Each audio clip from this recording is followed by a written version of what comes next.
Assalamualaikum warahmatullahi wabarakatuh. Ketemu lagi bersama saya Anwar di Tajwid 5 menit dan masih tentang bagaimana sih cara negosiasi yang baik. Setelah kemarin kita di video sebelumnya kita membahas kenapa kita harus malu untuk bernegosiasi. Kedua, bagaimana cara bernegosiasi tanpa harus kehilangan deal gitu. Nah, sekarang ketiga kita akan membahas uh, kadangkala ketika kita melakukan tradable ini antara beli atau tidak gitu ya, hitam atau putih. Padahal kondisi hitam atau putih itu hanya akan terjadi apabila sebegitu tegangnya kita gitu terhadap suatu kondisi. Sebenarnya kalau misalnya dunia ini kan tidak melulu hitam putih ya, kita setuju.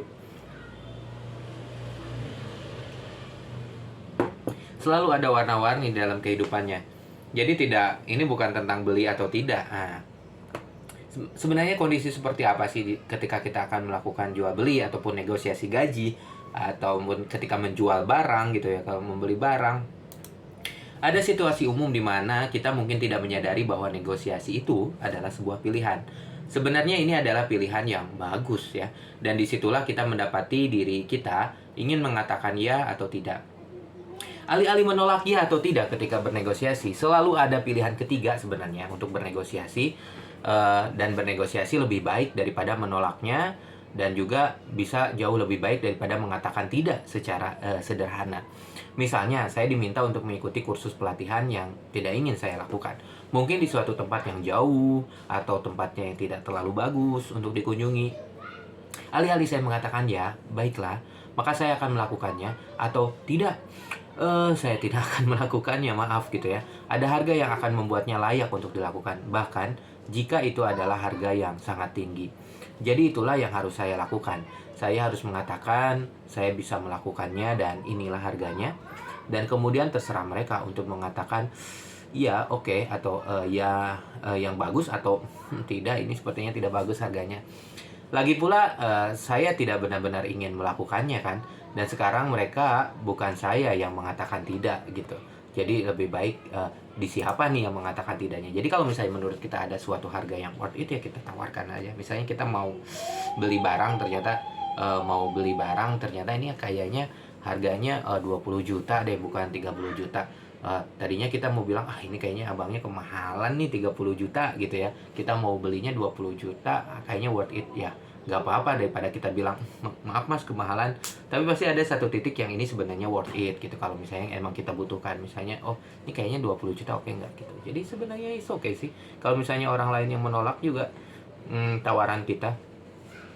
Jadi itu pilihan yang ketiga, pilihan negosiasi. Pasti ada pilihan yang ketiga ya, yang harga kita negokan daripada berkata hanya iya atau tidak.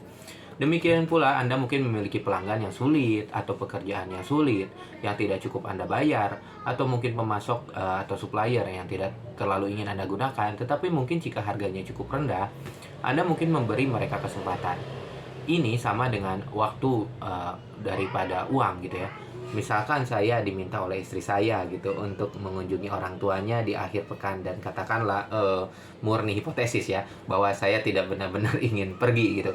Saya tidak bisa benar-benar mengatakan tidak pastinya ke istri saya. Itu akan sangat mengerikan bagi saya, dan saya tidak ingin hanya mengatakan iya, tetapi bagaimana dengan bernegosiasi untuk pergi di sore hari daripada di pagi hari, dan mengatakan bahwa saya perlu berbelanja sedikit saat saya di sana, dan bahwa saya akan datang jika saya dapat mengambil laptop saya gitu. Ada sedikit pekerjaan yang harus saya lakukan di akhir pekan. Ini sangat mengurangi kesulitan saya pastinya, waktu kontak mertua saya, dan saya menyelesaikan banyak hal. Jadi itu membuatnya cukup baik untuk saya. Dan itu masih jauh lebih baik bagi istri saya daripada jika saya baru saja mengatakan tidak, atau mungkin hanya mengatakan iya, dan kemudian menjadi sedih, atau di sana menjadi bosan sepanjang akhir pekan. Jadi selalu ada pilihan untuk bernegosiasi. Dan jika Anda mendapati diri Anda ingin mengatakan tidak, atau tidak benar-benar ingin mengatakan iya, lampu negosiasi Anda harus menyala.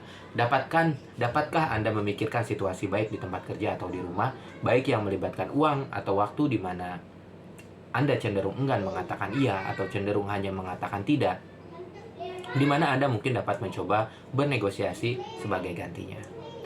Demikian, jadi jangan lupa selalu ada pilihan yang ketiga ya, antara iya atau tidak. Terima kasih. Mudah-mudahan bermanfaat, dan biasanya cara yang ketiga itulah yang paling efektif. Sampai jumpa di video selanjutnya. Nanti kita akan membahas tentang masih tentang tips dalam bernegosiasi, dan ini adalah kita akan menemukan 7 ciri, 7 tanda-tanda di mana kita harus bernegosiasi, perlu bernegosiasi. Terima kasih sudah menonton video ini. Sampai jumpa lagi di video selanjutnya. Assalamualaikum warahmatullahi wabarakatuh.